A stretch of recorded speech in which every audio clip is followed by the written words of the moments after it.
Hello guys, welcome back to NFT Inspo. For today's video, we are going to show you how to use Afterpay on DoorDash. So if you're interested, let's start our tutorial.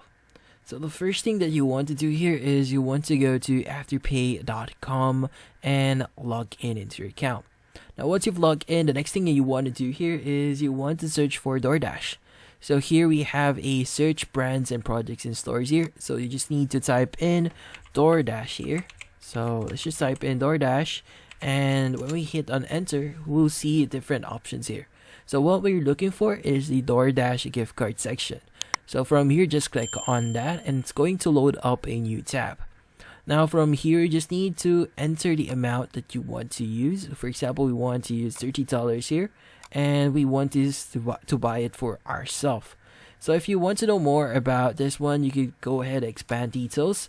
And if you want to know the expiration, you could also expand this one. As you can see, there's no expiry for this one. And also if you want to know the terms and condition, you want to expand this one as well. And that's about it.